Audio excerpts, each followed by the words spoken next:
a lot about the Bhagavatam, and today he'll be giving us a few insights from the Bhagavatam. And I won't take any more time. Over to you, Prabhu. Thank you so much. Thank you.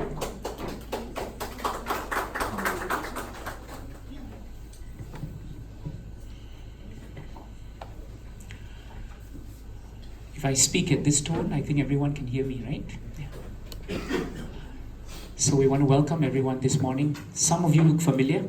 I've seen you before, and it's good to see you again. Some of you, I may not have met you, but I hope I'll get the chance to make your acquaintance. So thank you for coming. I want to thank Vijay, as he's known to most of you, and I want to thank his family for giving us this opportunity to come together.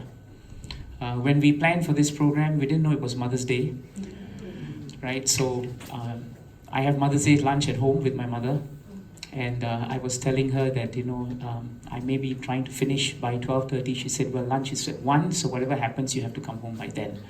So the good news for you is, I will be very wary of my timing, because otherwise I will face my mother at home. So it's important. Anyway, what we speak should not be too long. It should be concise.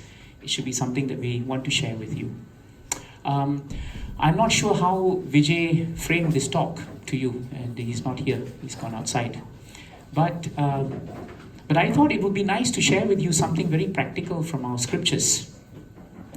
Very often, if you look at any faith system or any belief system or any science, the importance of having an authority is something that you cannot run away from. For example, if you want to take a degree, you have to have a teacher.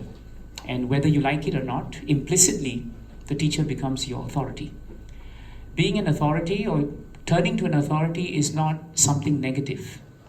In fact, in our tradition, turning to an authority and being honest about the fact that we don't have some knowledge, or we have some knowledge, but we want more knowledge, is actually the way forward. Many of you, I'm sure, are in the corporate sectors, any other sectors. You've been working for some time. If you're employers yourself, you would know that one of the most important things you look in prospective candidates in your companies is the very fact that someone possesses a good attitude. They may look very good on paper. They may say all the right things.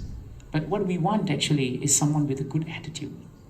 Very often you find someone may look very good on paper, but if he or she is not willing and open to learn, then it becomes very difficult to have such persons in your team. So that's why authority is never a bad thing. And if well used and well respected, it becomes a very powerful tool to grow actually. So when we talk about scriptures and we talk about scriptural authority, the idea is the same. If you were to buy a TV, for example, you have two options. You can either set it up on your own and figure it out yourself, or you can save a lot of time and look at the manual, and it's done.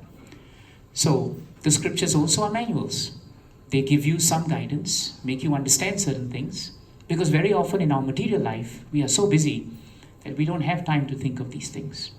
And every time we tell ourselves, as I get older, I will pull my brakes and think more about life, that never happens generally, because life just gets more and more complicated. In the beginning, we say we will have time. There's a general saying that you should understand spirituality after you've retired and you've got your CPF balance, then you have time. But you and I know that, even then, it's very difficult to change old habits. When we are conditioned to live in a certain way, to think in a certain way, you want to try changing it at 55, it's not going to happen. So it's always good for us to start life early and to understand things from different perspectives. So while a scripture is a manual, does it mean that it cannot be challenged? No, absolutely not. The problem is that people don't realize that all our scriptures, they love to be challenged. In fact, challenge is very good, because only when you challenge the statements of the scriptures do you grow. If you don't apply your mind to something, then you can't grow. So sometimes when I speak about the Gita, or I speak about any other scripture, or even when I'm lecturing, I sometimes lecture on topics of law, I always ask my students to keep asking. That's very important. But it's how you ask that is important. If you're a teacher, you will know, or even if you're a parent, and most of you are parents, you will know that children have two ways of asking you questions. One, they ask you questions because they really want to find out something. The other way is to ask you for the sake of asking, and they want to challenge you. Now, generally, when we feel challenged, we become insecure, and we become very defensive. And when someone sees you being defensive, actually they become more happy, because that's what they want you to be, on the defensive. So very often, when you want to teach something, the perfect student is one who is ready to understand, learn, keep an open mind. And the perfect teacher is one who doesn't become defensive because somebody asks a question and he thinks, you have challenged me, So this is very ideal. If you have this combination, then many things can be exchanged between people. So today what I wanted to share with you is a topic that comes from a very famous scripture in our tradition. It is known as the Srimad Bhagavatam. Some people know it as a Purana, and sometimes it's known as the Bhagavata Purana.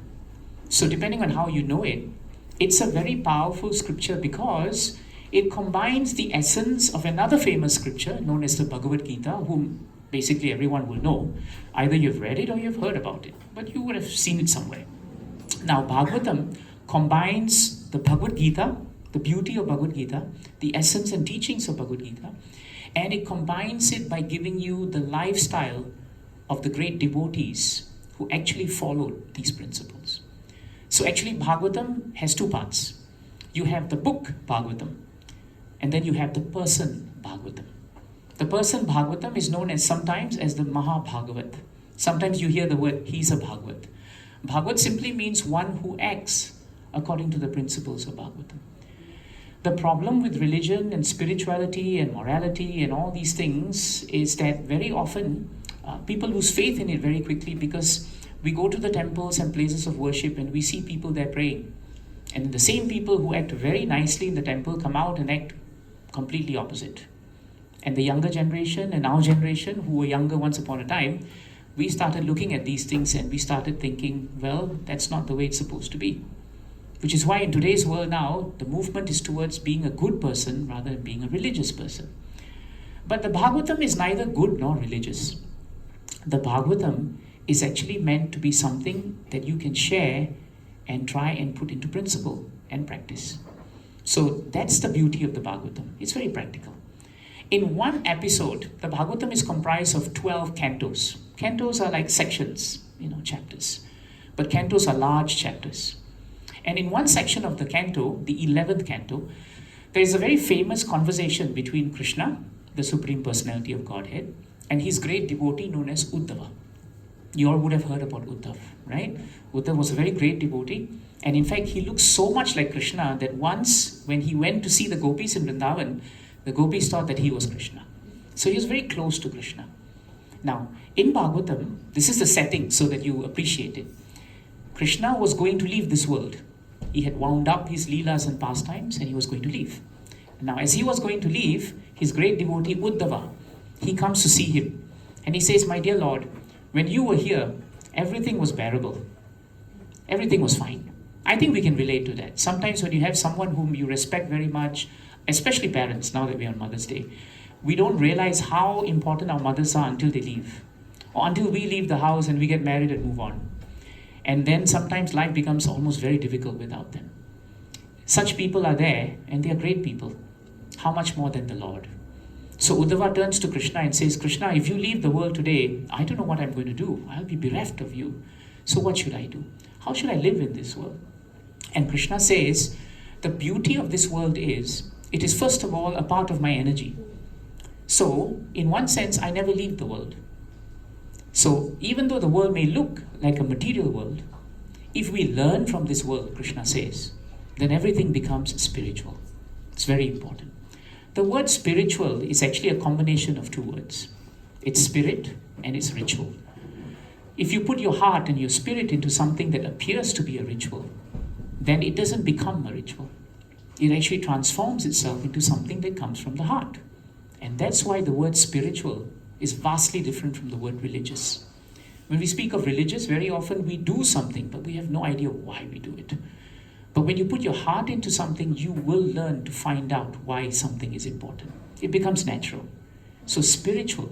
So Uddhava was told by Krishna that just because I'm living in my form doesn't mean you still cannot learn from this world. You can learn so many things from this world, he says. So then Uddhava becomes curious. He says, really, Krishna? How will I learn anything from this world? And Krishna tells him, you have to use your intelligence. Intelligence. Now there's a difference in scriptures between the mind and the intelligence. The mind moves where your senses go.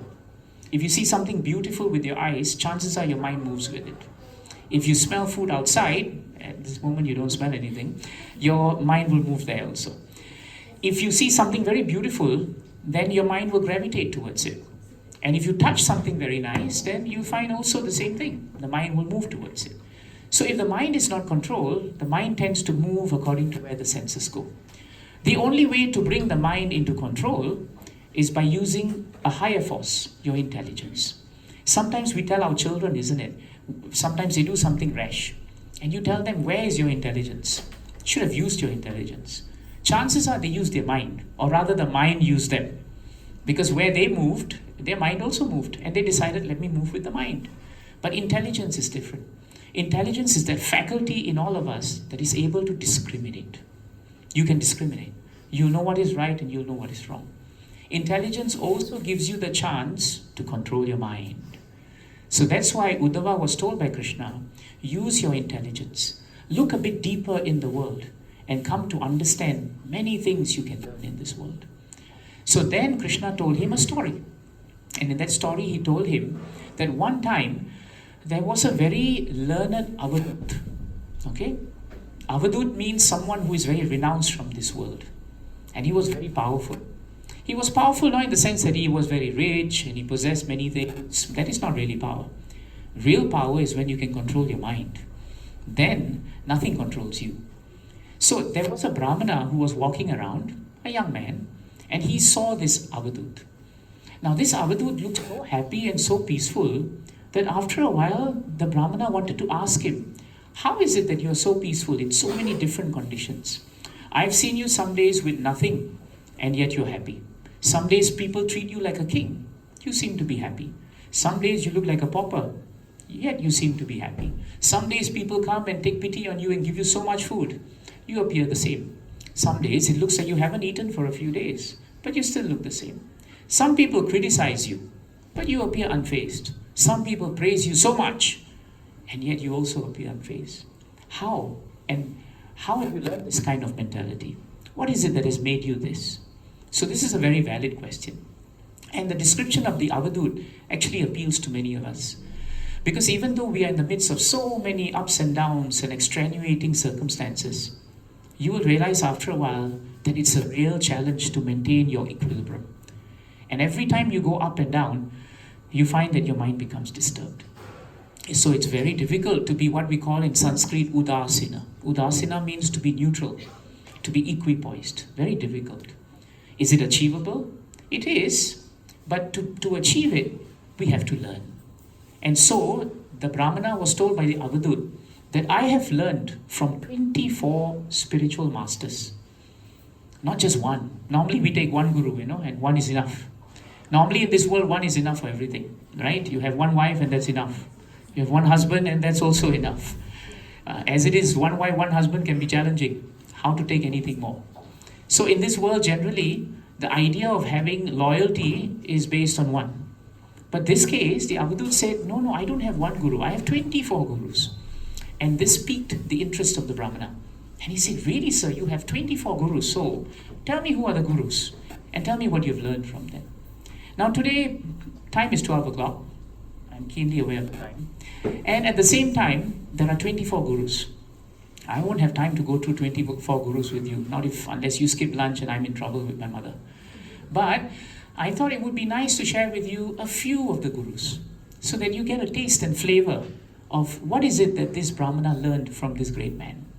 And after you hear about this, my only humble request to you is, you take it back. You churn it in your head.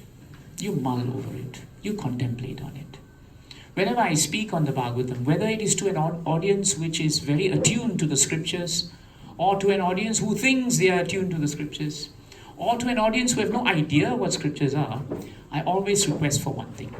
Whenever you are learning something new or we are sharing something with you, keep an open mind. We have a saying, The open mind is like a parachute. The only way a parachute actually works is when it's open, isn't it? Imagine if your parachute doesn't open its end.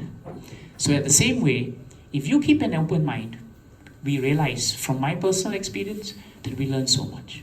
We enrich ourselves so much. So that's my only humble request to you. Nothing else is needed. Just do that. Now, the first person that the Avadut said is actually a great spiritual master, is the earth. Okay? He said it's the earth. So, the Brahmana asked him, what have you learned from the earth? He said, I've learned one very important quality from earth, and that is the quality of tolerance. The earth has so many people stepping on her. The earth has so many people drilling into her. Thousands of pylons and foundations go into the earth every day, just so that we can live a little bit more comfortably. In Bhagavatam, there's a description of how so many wars are fought on Mother Earth, and so much of blood is spilled on her. Imagine someone spilling blood on you, and it's not your blood, and it's somebody else's fight, but you have to accept it. So the Avadut said, the earth is such a powerful lady. That's why she's known as Bhumi Devi. But the greatness of a mother and the greatness of Mother Earth is that she has this great potency to absorb and tolerate. And because she can absorb and tolerate, she is always victorious. No matter how many people try to conquer this world, they can only conquer what we call is a country, but they can never conquer nature. Have you noticed that in time, as time moves on, whenever man tries to conquer nature, the effects of it are sometimes disastrous. Why?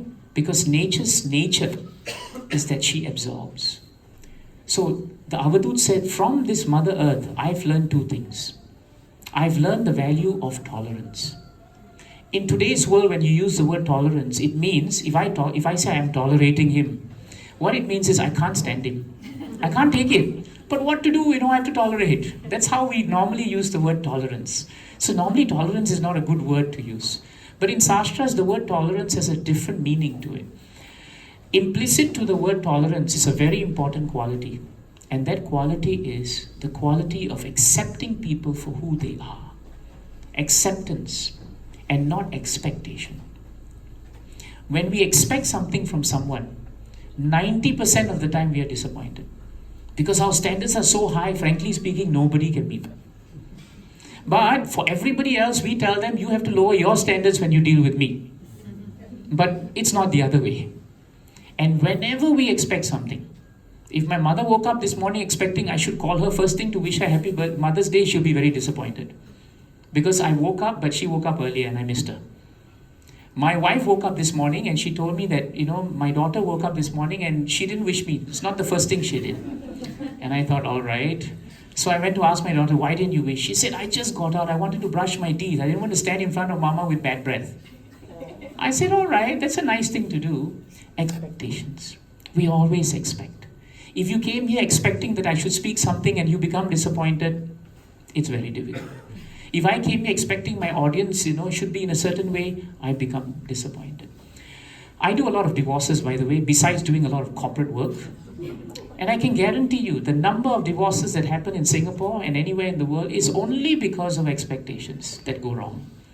In the beginning, the wife tells me very often, a classic case is, in the beginning when I met him, he told me, I love you just the way you are. And I thought, finally, here's a man who's accepting me for who I am.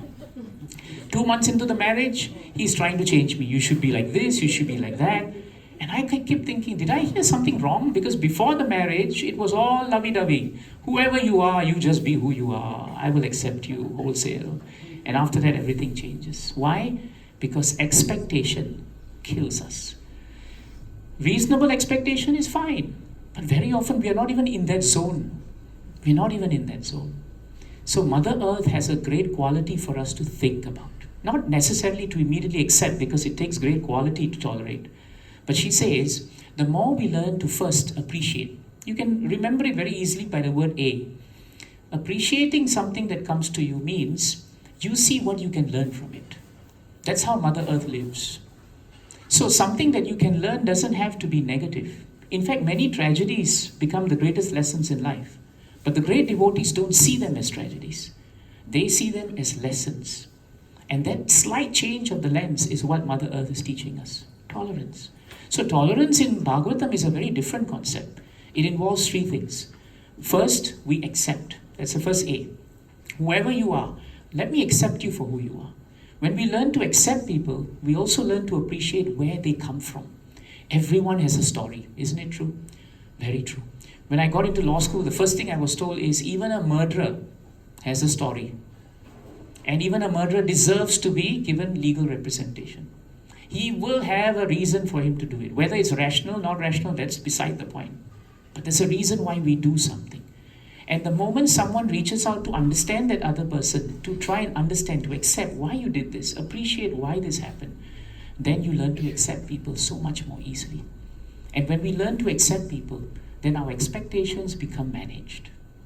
They become managed very automatically without separate endeavor. In Bhagavatam, the word that is used is yadrichayaha. Yadrichayaha in Sanskrit means without separate endeavor. Automatically, you learn by appreciating and accepting, we learn to manage our expectation. So that's the greatness of Mother Earth. And Mother Earth says something very nice. You take back and you think about this. Bhutai akramyamano api dhiro dhaivo vasanugali tadvidvan na chalen margad anvashiksham shite vratam. In Sanskrit, in English, what it means is every living entity in this world is actually being harassed by someone else. If not being harassed by someone else, by the forces of nature or by the forces of your circumstances.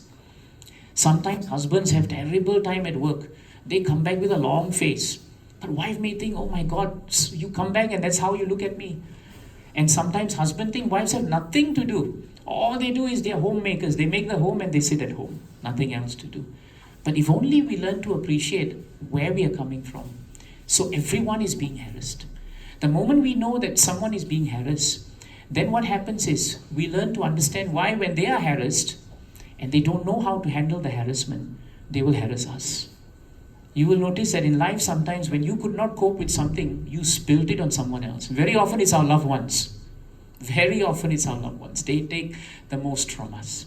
But the earth tells us one thing. Tad vidvan. Vidvan means use your intelligence and knowledge. Na chalen. Na means no. Chalen means don't deviate from margad. Margad means path. So tad vidvan, those with higher intelligence, they don't become disturbed by these things. They don't deviate from their path of being peaceful. And how do they do that? By really appreciating someone for who they are. That's a starting point. And even if you are in the corporate world, if you accept someone for who they are and you work according to their strengths, then whatever liabilities that they have, you learn to convert liabilities into strengths also. It's a beautiful secret and it's found in our scriptures. The earth shows it, and the tree, the second guru, the tree also shows that. Because the Avadut then said, I learned the same thing from the tree as well. And what did I learn from the tree? I learned that the tree is so wonderful that people sit down under a tree. A woodcutter comes and sits under a tree. He's going to cut wood from where? The tree. But he takes advantage of the shade of the tree in the hot afternoon. He takes advantage of the fruits of the tree in the hot afternoon. And after everything, he cuts down the same tree. But the tree never says anything. And the tree continues to give fruit when it grows again. And therefore, what we must do is, even though we may meet so many negative things around us, we should not be consumed by negativity. It's up to us to continue to be positive, because one person can change so many things, but it requires great strength, great resilience, great understanding, appreciation, and that is the value of the tree. There is a saying in our scriptures, no counteraction is the best counteraction. It's an interesting thing. Sometimes when people provoke you, our experience in the legal field is they provoke you because they're just waiting for you to be provoked and they want a good fight. But if you don't get provoked, then very often they are the ones who cannot sleep, but you sleep very well. If someone, in your group, is talking all the time about someone, you have people like that. They just criticize people. The good news is those whom they are criticizing, they sleep very well. They sleep very well. But when you find fault with someone and you keep finding fault with someone, you are the one who cannot sleep very well. Because all your time is spent on consciousness of that person. The tree doesn't do that. The tree doesn't judge who sits under its shade. Whoever is coming, the tree serves that person. And therefore, the second point of the tree is that it doesn't matter who comes into our lives. Our discrimination is in how we can serve them. How is it that we can become an added value to their life? If we can just think that way, then a very important component, our families, they become very much more manageable. In Bhagavatam, it is said that our children, our wives, our husbands, they are not really our property.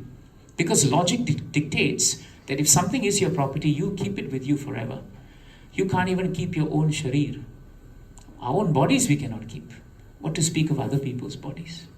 They will never be with us forever. The faster we understand that, the quicker is our realization. And therefore, we become like the tree. It doesn't matter how they work with us. The important question is, how are you behaving? How are we behaving? We have another saying, when a dog bites a man, the man hopefully doesn't bite the dog. Isn't it? Very important. If the dog bites the man doesn't bite the dog. Because if the man bites the dog, we don't know the difference between the man and the dog. Man is man because he doesn't retaliate in that way. It is a higher way of living. And that's what the tree and that's what the earth was saying. So 2 gurus we have covered. Now the third guru that I wanted to touch on is also very interesting. And that's the guru of fire. It's an element. So the Avadhu said, once upon a time I was walking by a fire. And I just observed the fire. And observed people walking and looking at the fire. And I learned a few things from the fire. The first thing I learned from the fire is that fire by nature will burn. Whether a child puts his hand into it or an adult puts his hand into it, it will still burn. It doesn't discriminate. That's an important point. It's like the taxman, in a government. You can say all you want, I don't subscribe to this government, I don't like this government, I didn't vote for the government. But when the taxman comes, you can't say, by the way, I didn't vote for him, so I'm not supposed to pay tax. It won't happen. And believe me, if you're in a country like Singapore and you don't pay taxes, then you know what happens. So it doesn't matter whether you believe in something or not. There are many things in this world which will actually hit you whether you like it or not. Some people can say, I don't believe in death, but death will come. Some people will say, I don't believe in disease, but disease will come. Some people say, I don't believe in old age, but looking at all of you and you looking at me, I think it's coming. It's coming already. It's there. So it's inevitable. So Fire taught this Avadut something very important. That in life, we should understand that birth, death, old age and disease, they wait for no one. They are the 4 stations, inevitable stations of life. And they're always going to be challenging. Mothers, you know what birth is.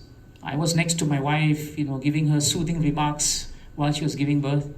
And she was really upset with me. She said, the more soothing your remarks are, the more my blood pressure is going. Because you're saying like a sadhu, it's okay, don't worry, everything will be fine. You try giving birth. It's always challenging. Disease. Nobody wants to become sick. But when it hits you, it's becoming more and more difficult, especially as you grow older. My grandfather used to climb stairs and he used to tell me, right now, climbing stairs for me is like climbing the Himalayas. But when I was young, it was nothing I even could think about. So disease is always going to be challenging. It is not going to discriminate. And then there is old age that you know now. And then there is death.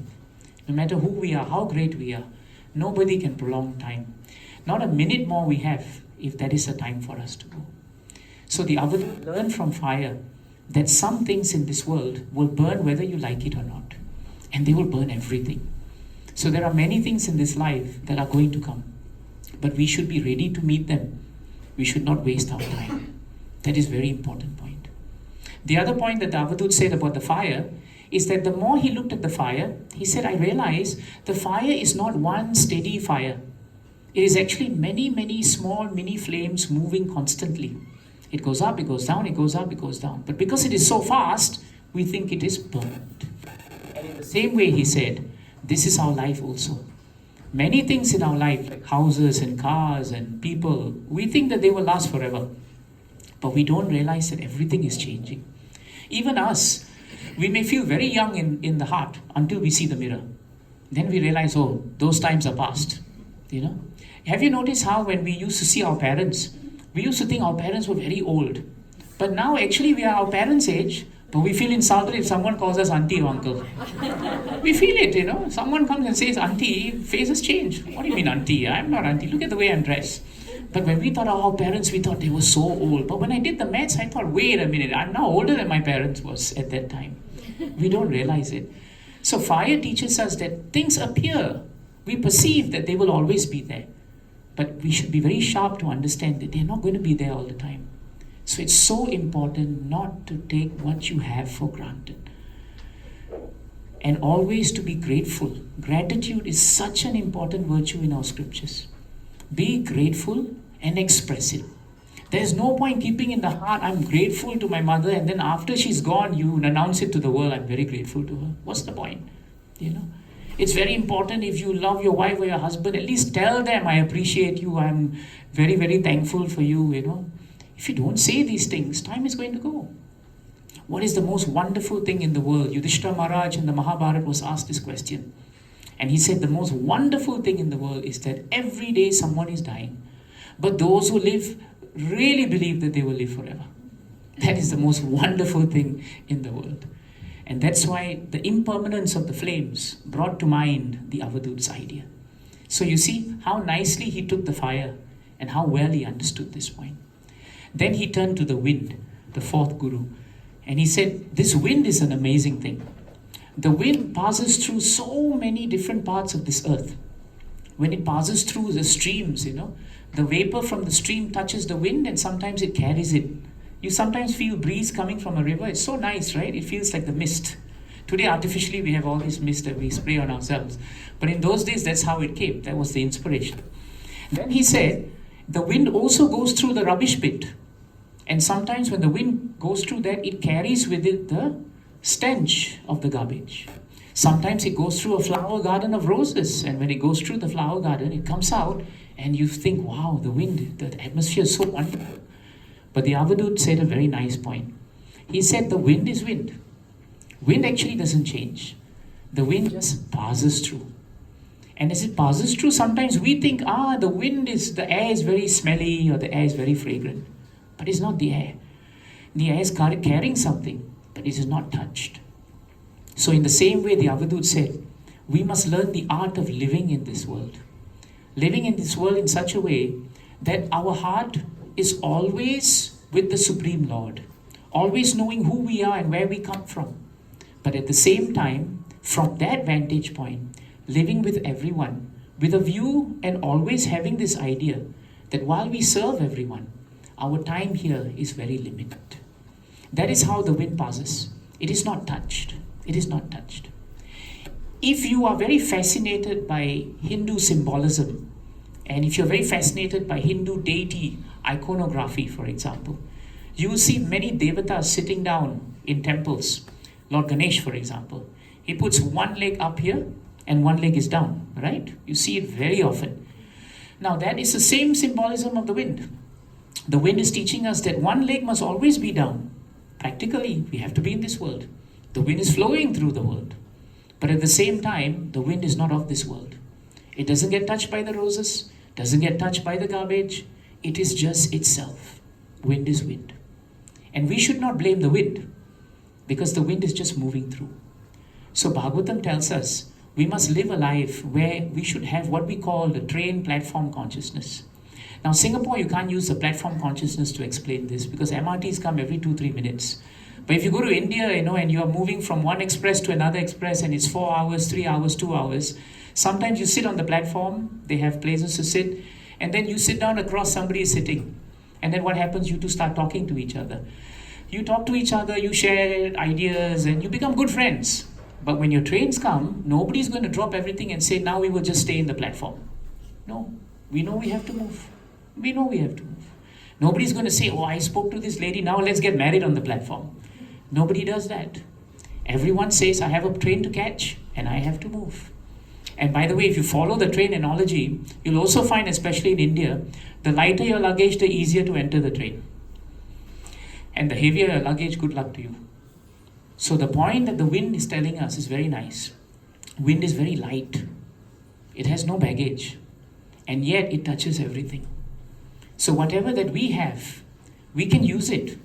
But we should always be aware, with our intelligence, that it never really belongs to us. And the moment you know something doesn't belong to you, two things will happen. You treat it with more respect. Isn't it? When something is borrowed, you respect it very well because you need to return it. And second, you will never exploit it.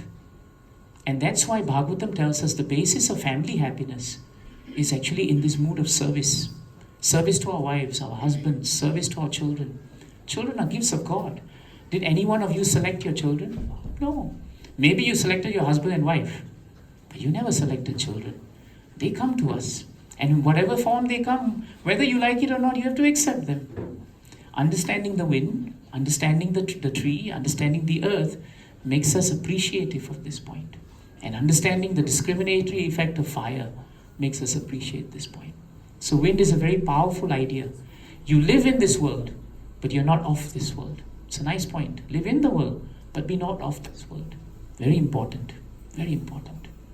So then another point, another guru that we can have some time with, besides the fire and the wind, it's the moon. I like the moon. So the Avadut was talking to this Brahmana, and he said, the moon has been a great spiritual teacher to me. And then the Avadut, the Brahmana said, how? Tell me, what does the moon teach us?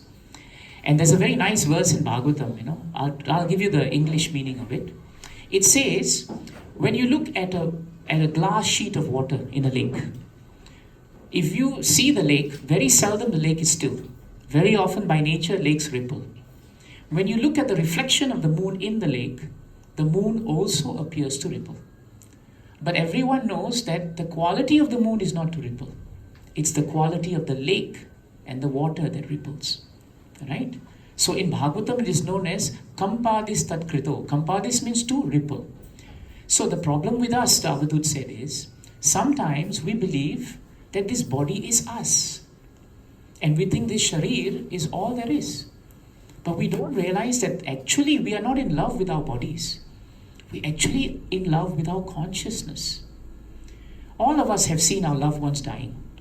At some point you will see it. I remember I was 15 years old when my grandmother was about to leave the world. I was alone with her. And that morning she just woke up, she sat down, and then she started telling me that I'm having this chest pain. So I called the ambulance. My father was at work, mother was at work, but they told me they're going to come back, call the ambulance. So meantime, I sat down with my grandmother and I started massaging her feet. After a while, her warm feet became extremely cold. I panicked.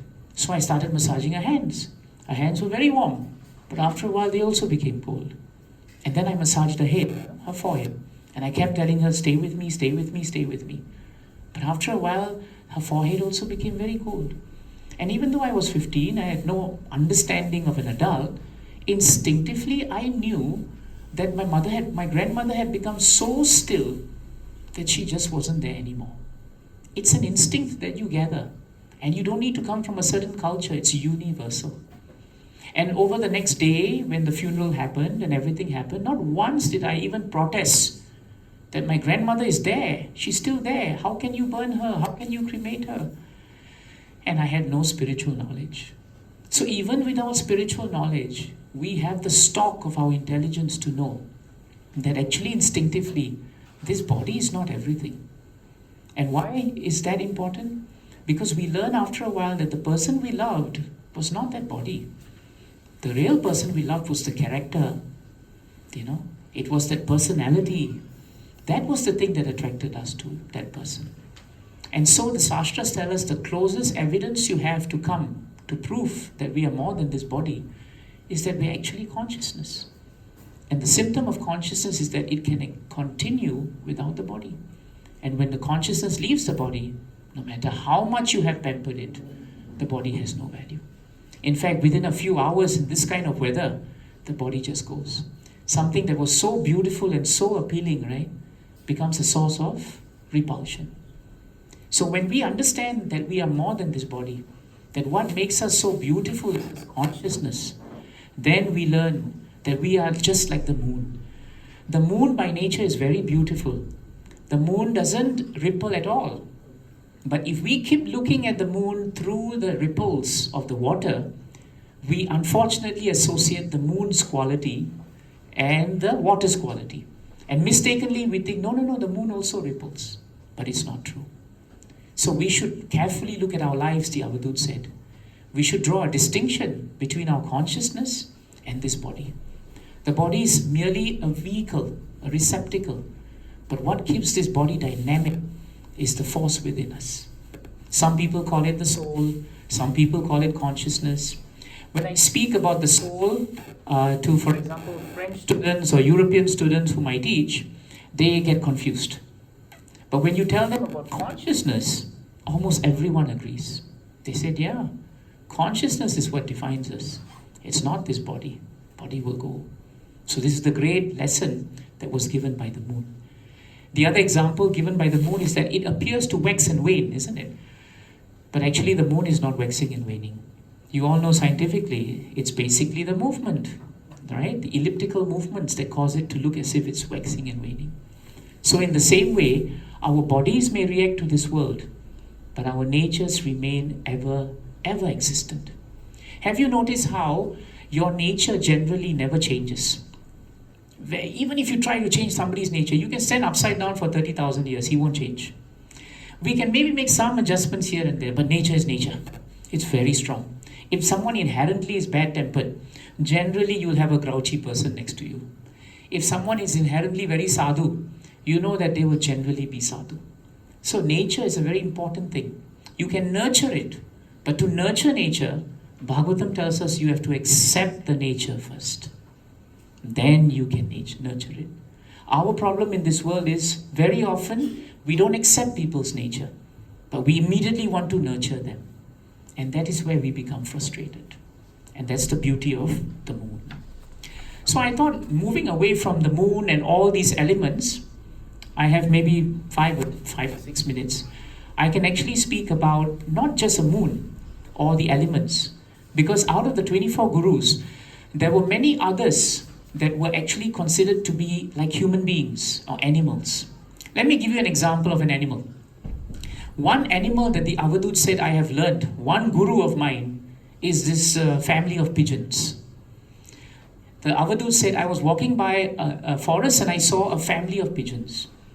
And over the years, I kept seeing them. And I realized that in the beginning, there was just husband and wife, then there were 2 children, and they were all very, very loving with each other.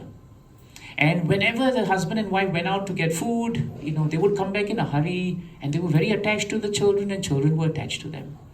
One day when they went out hunting, a hunter came by, and he spied the little ones and brought them down and set a trap.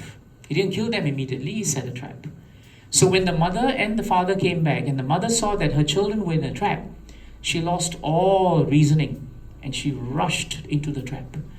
When she rushed into the trap, the father looked at all 3 of them in the trap, and he started lamenting and lamenting that such a good time I had and wonderful happiness I had, but in the end it's all going to be taken away from me.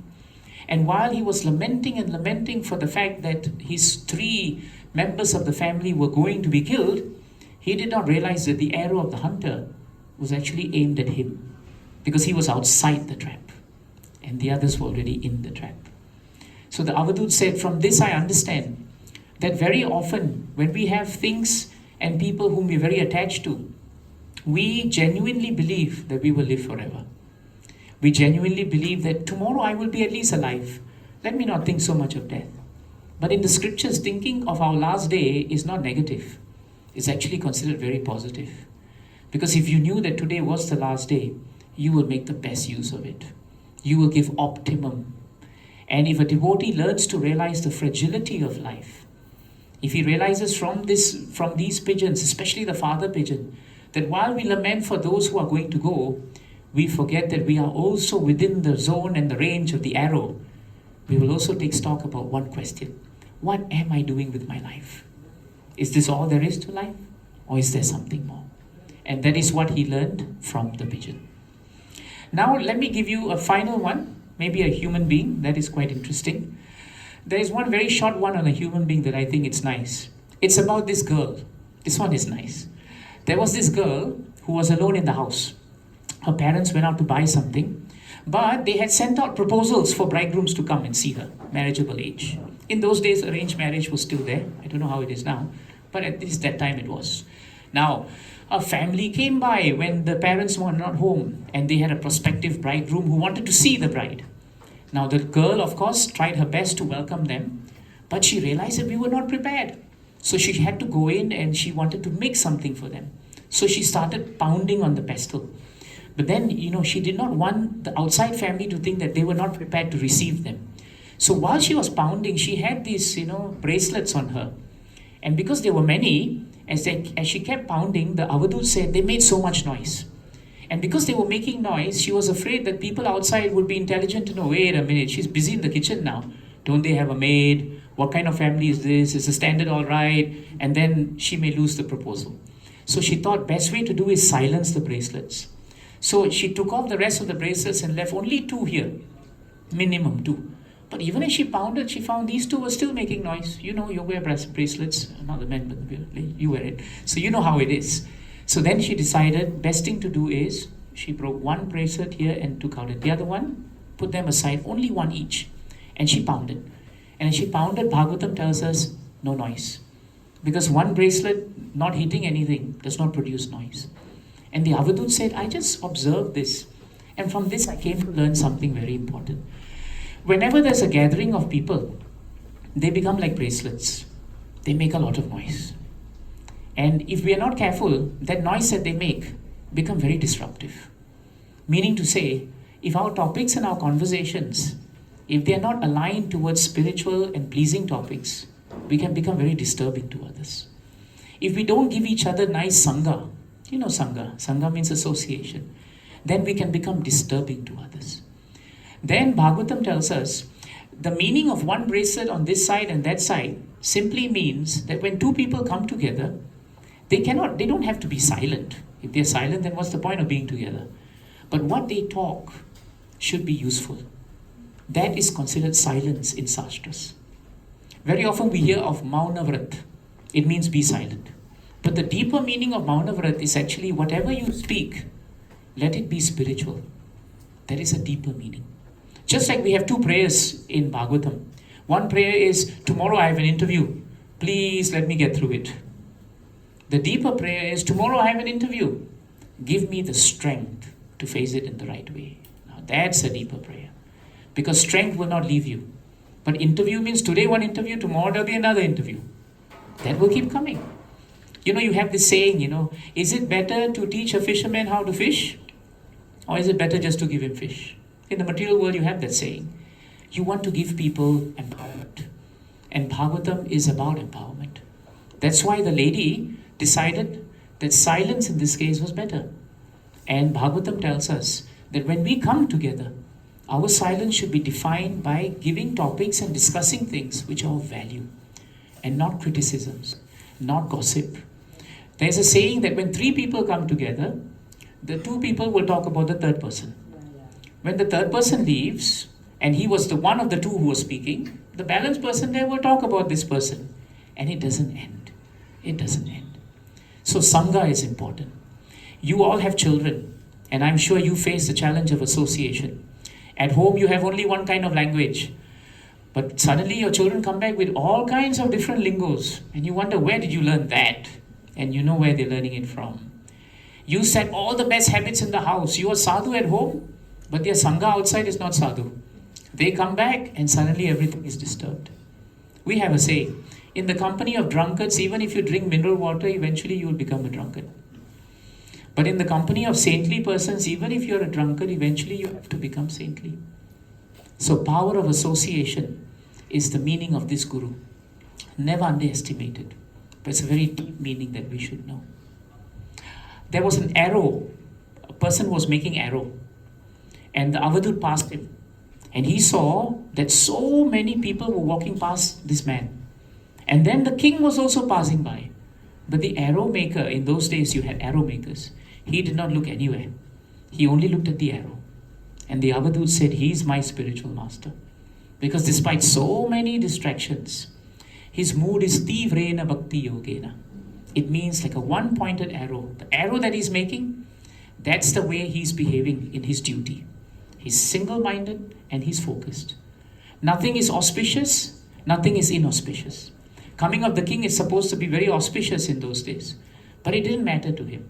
Something inauspicious was happening, also didn't matter to him. So this is how we should be in our life. We should be very clear about our goal, and we should be very straight like an arrow. In Mahabharata, you must remember the Pandavas and the Kauravas, always fighting. And when they were young, Dronacharya had a competition for shooting. So Duryodhana came forward first. And there was a bird, a mock bird, with an eye on a tree. And the text was, Dronacharya said, whoever shoots that eye right there, in between the branches and everything, he will be the winner. So Duryodhana was about to shoot when Dronacharya said, Duryodhana, stop. Tell me one thing. What do you see? So Duryodhana said, I see the tree. What else do you see? Oh, I see the branches. What else do you see? Flowers. What else do you see? I see the sky. What else do you see? I see the whole world. You have failed. Don't have to shoot. Sit down. And like that, everyone came forward. And everyone tried describing more than the other person. Arjuna comes last. And Dronacharya says, before you shoot Arjuna, tell me what do you see. So Duryodhana and everybody thought now he's going to give a description of the whole universe. Because maybe that's what we need. But Arjuna tells him, I only see the eye. And Dronacharya said, what do you see? Tell me again. And he said, I only see the eye. Well, I'll ask you one final time. What do you see? And he says, Gurudev, I see nothing but the eye. And Dronacharya said, now you can shoot the arrow. And he shot it. And it didn't miss because he was so focused on his goal. And the Avadut said, I learned this from the arrow maker. One last person. Pingala. You must have heard of Pingala. Pingala was a lady who satisfied other men. And she lived in a very ancient city known as Vaideha. And one day as she was sitting there, she was getting old. When she was young, so many people used to come to her attracted by her beauty. But Bhagavatam tells us the time came when all her beauty went. One morning she woke up and she saw the first grey hair. And I don't know how you felt when you saw it, but it didn't make her feel very good. And one day as she stood by the doorway waiting for someone to come so that she could satisfy them and in that way think that she could become satisfied, no one. She waited and waited and waited and no one came. Finally, she became so disgusted with her situation that she experienced a wave of detachment. I don't know whether it's happened to you before. Sometimes you want something so badly, you run after it, you don't get it, you get tired of it, and suddenly you become very detached from it. You decide enough of running after it. It happens. It happens. And so she felt the same way. A wave of detachment came into her heart. And then she started thinking, all these years I've run uselessly after men who I thought could give me pleasure. But they only came here for their pleasure. And whatever was left behind was for me to take. And yet I have forgotten that the person who has eternally been my well-wisher is my Lord, the Supreme Personality of Godhead, who lives in my heart as Paramatma. And if I connect with Him, then my pleasure is beyond this body. My pleasure is true satisfaction. And yet I have not taken this time to connect with where I have come from. But I'm always taking time to run to a place where I don't belong. And this is such a nice point and a nice way to end today. Pingala then decided at the end of that prayer that my happiness is not dependent on an external source. Real happiness, which is known as bliss in devotional service, is not dependent on externalities. It is dependent on understanding who you are and who is your maker in relation to this world. And the moment we embark on that journey, then as Pingala became very happy, we will also become satisfied with our lives. So that's all I have time for you with the Gurus. But I thought it's nice to give a glimpse, of how beautiful Bhagavatam is. Anyway, at the end of the 24 Gurus, the Brahmana thanks the Avadut and said, I never knew I could learn so much from this world. And the Avadut said, I told you about 24 Gurus, but I forgot to tell you about my 25th Guru. Oh, there's a 25th Guru, who's that? And he said, the 25th Guru is our body. This material body is the greatest spiritual master because it teaches us one thing. that it will never be with us forever. And that the moment the day comes when you accept the material body, that day all the challenges of life must begin. But instead of becoming discouraged by the material body, use it well for a higher purpose. Because it has great gift, it has great potential, but don't waste it. And that's how the Avadut ended his time. And that's how I think I should end my time with you. Thank you so much. You've been an amazing audience, very quiet, no one went to sleep, everyone looked alert. That's really nice. Forgive me if time is of the essence and I did not take more time. But I thought it would be good for us to share these things. You will also realize one thing, and I don't have to tell you this. As you go home today, one thing that will strike many of you is, whatever he said is nothing astronomical. It's very commonsensical, actually. And scriptures are meant to be commonsensical. Common sense means it should be common to all our senses. If it's uncommon sense, then we should be worried. Common means all humanity should be able to use. People say, it's just common sense. Common sense is good. It's when you're not common in your senses. That's when you become disruptive to the world. So our scriptures are very practical. They're very commonsensical. But we have to act on them. Merely looking at a jar of honey and saying, honey is so sweet, so sweet, so sweet, and not licking it, what's the point? You have to lick it. 3 men, were passing by a mango tree and they waited for the mango to drop. Waiting and waiting. The mango dropped, but before it dropped, the branch was shaking with a gust of wind and a myna bird sat on that branch. They were waiting for a whole day for the fruit. They picked up the fruit, they were about to eat it when the first man said, my dear brothers, what do you think caused the mango to fall? The first man said it was the weight of the myna bird. Second man said, no, it was the gust of wind. Third man said it was a combination of both. And they argued and argued, as we all do with our intellect. One boy walking past sees 3 men talking and sees a ripe mango on the floor. Picks up the mango, continues to look at the men. Nobody seems to be claiming the mango. Decides to bite into the juicy mango and says, this is good mango. Anyway, it's mango season, right? Yeah. And he walks away with the mango. And after all their deliberations and discussions and armchair philosophical speculation, the 3 intellectual men look at each other and say, wait a minute, where's the mango? It's gone. So all this talk is good at some point, but it really gains value and traction when we start acting on it. Thank you very much.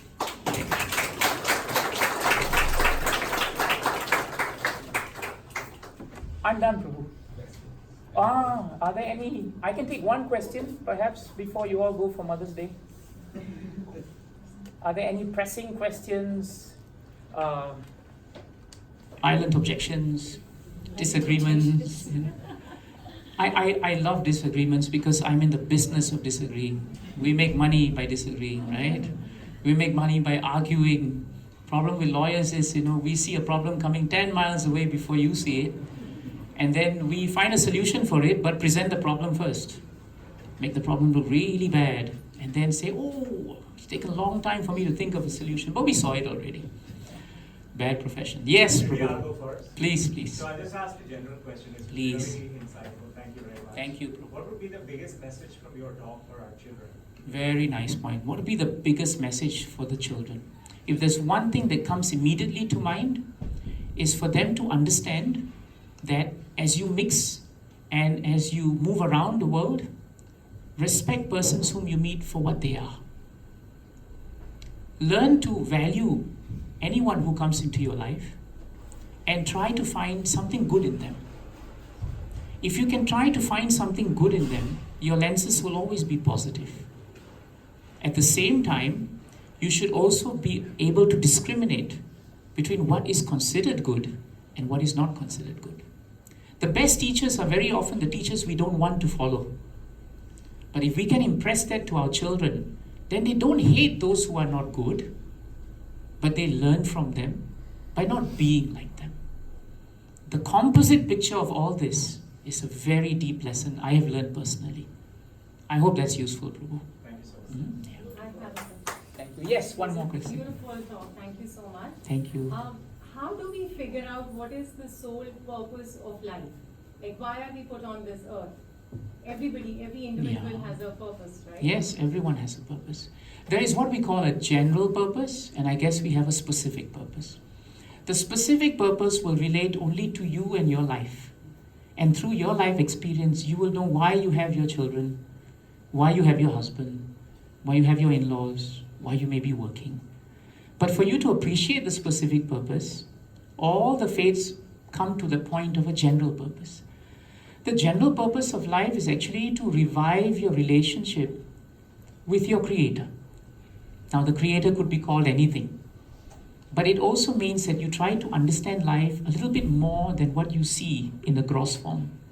For example, we are so enamored by things that appear physical to us, but there are values of life that very often we miss. The purpose of life is to understand these values and to imbibe them so that we ultimately become great instruments in the service of others.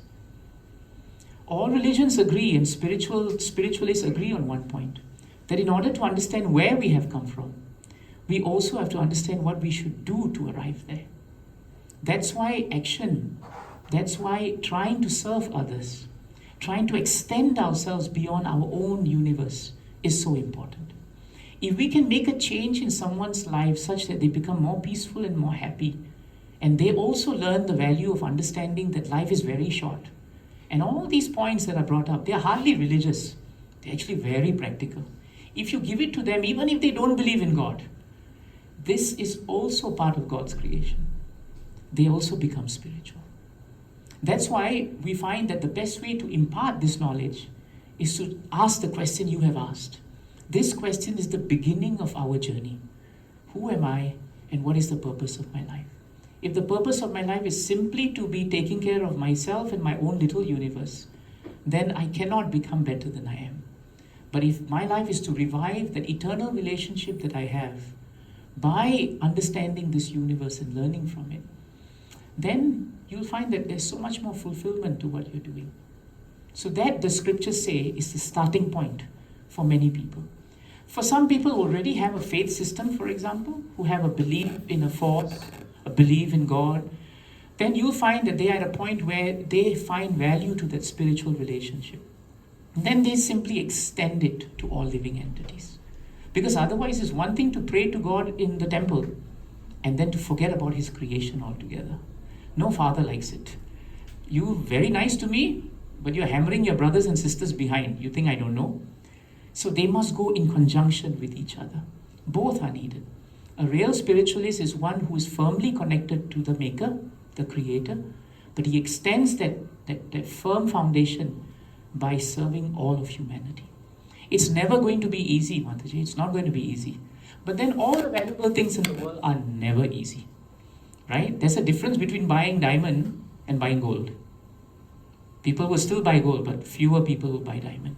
But doesn't mean diamond is less valuable. In fact, on the contrary, it's more valuable. I hope that's useful. Okay, that's all we have time for. You've come to the best part of the program, and that I believe is prasadam. Right? So you have a feast. Once again, to all mothers, I pray that you have a wonderful time today. And please remember, your role is very special. Some of you may know Krishna's form as Vittal. And then you remember Rukmini, right? So you know also the famous saint, Pundarik. And you will remember how he was serving his parents and Krishna came to see him. And he said, Krishna, I'm serving my parents. If you don't mind, just stand there for a while. So he threw a brick and Krishna stood there. Rukmini came also and said, wait a minute, why are you waiting here? And he said, Mata, you also wait there because I have to serve my parents. And they're still there. That's why they're in the temple, standing on the brick still. Why? Because they were so happy with his mood in serving his parents. We cannot advance in devotional service until we get the blessings of our parents. Very, very important. So thank you very much. You have a good time. And if we can be of any service, right, don't hesitate. Right? Vijay has my number. We're all available for you. Wish you all the best in your journey. Hare Krishna.